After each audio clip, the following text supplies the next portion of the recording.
Welcome back to another show and tell video. Today we're looking at a vintage piece of equipment here called the self-adjusting T.E.A.M sling. T.E.A.M being an acronym, T.E.A.M, from the B.E.A.M company, also an acronym, B.E.A.M, which I figured out stands for Better Entry Assault Mount.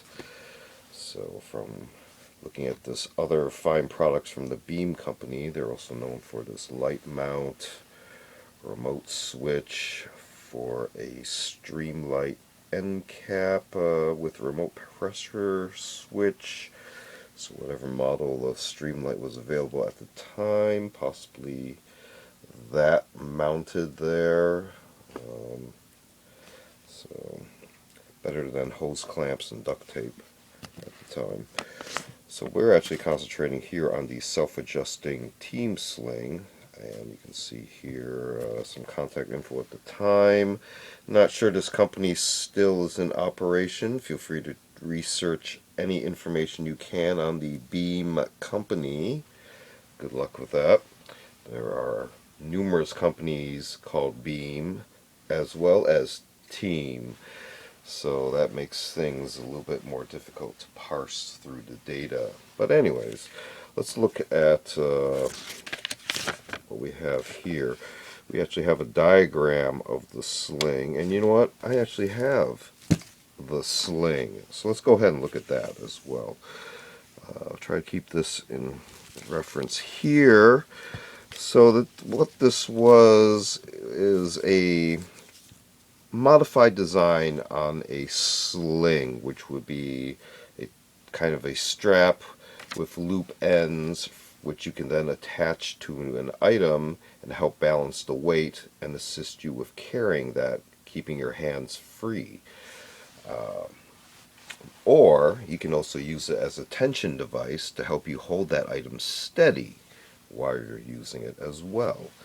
So in this case, it actually shows multiple points here of attachment. This was actually, I believe, a modified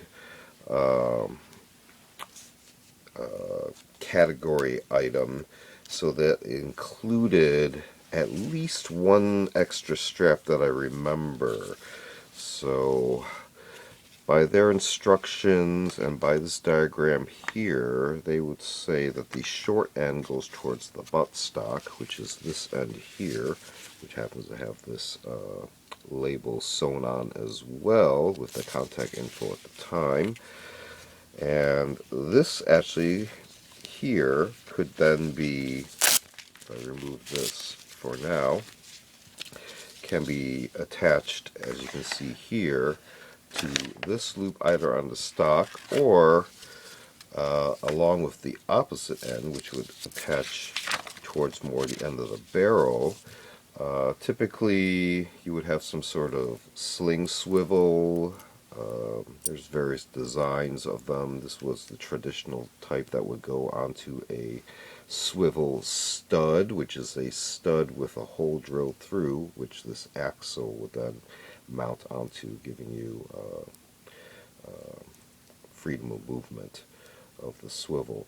Other swivels are just this kind of elliptical loop, and that would then thread onto the sling swivel stud as well. This is more of a modified quick detach one.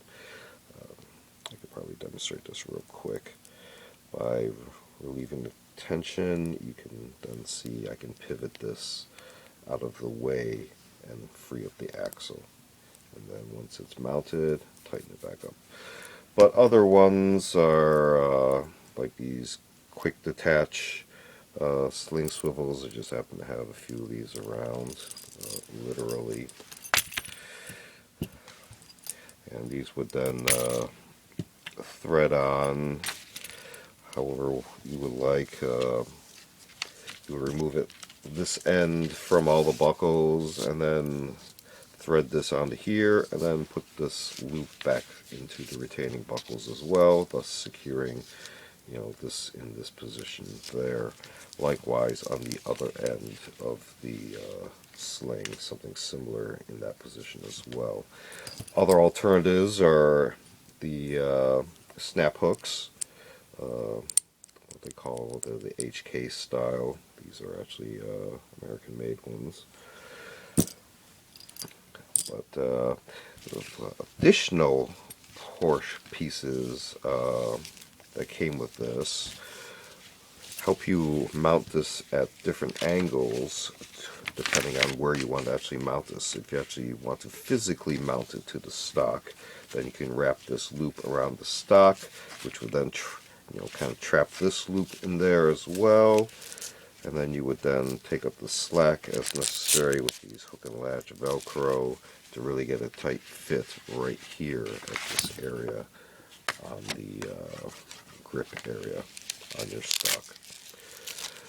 Likewise, if this goes on, say, an A1 or A2 solid full-size stock on those type of platforms, you may recall that this would go on the stock this way, but there's also the hard sling swivel under the buttstock. This loop was provided to go around that hard sling swivel point, kind of like that, in that position. So that would keep this from sliding around. So that would be kind of a retention loop there. Likewise, if you have the buttstock of the like XM177 platform, of the collapsible stock, what's also now known as the M4 stock with the loop on top, the legacy one, then this can actually be threaded through there as well to prevent slipping, and then this would then loop onto the sling swivel at the bottom if that is also attached. One modification that I have done to this is that I kind of jury-rigged a more secure buckle and Velcro loop as well. So this can actually be a stronger attachment point than this thinner loop as well. But if we take a closer look at the instructions, you can see here, step 1, you lay out the sling. Step 2, you attach it at the buttstock sling swivels, or the passenger, as they call it, that Velcro strap. And you see the continuation of the instructions. You see the diagrams with the labels of the components, how they're oriented. Here's the wider part of the strap, more continued instructions specifically for right-handers versus left-handers. And something about how you're attaching. If your sling swivels are on the bottom, then because of basically gravity, your item will tend to hang upside down, as they mentioned there. Step 3, also to attach the front sling loop either directly to the swivels or around the barrel. I wouldn't do that. Or magazine tube. I wouldn't really do that either. So sling swivels is kind of the way to go. And you can see here for the M16 family, there's specific instructions as well. They say you can actually flip this around.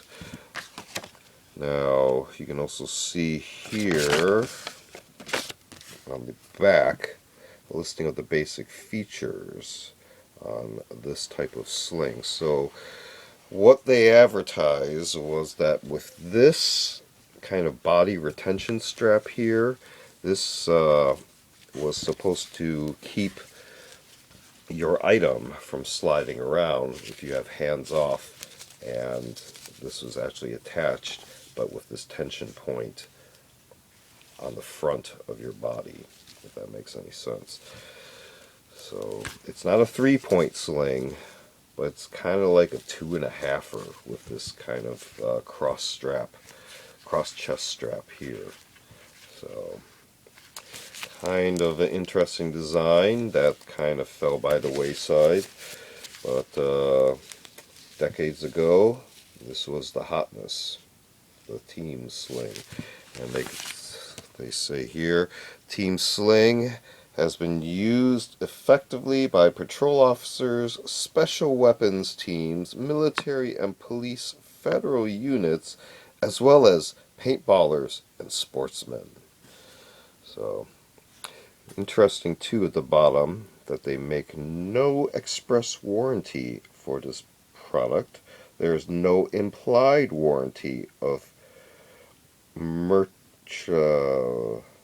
there's a nice word, merchantability, and or for a particular use with respect to this product. Buyer assumes any and all risk with respect to the quality and performance of this product. In other words, buyer beware right off.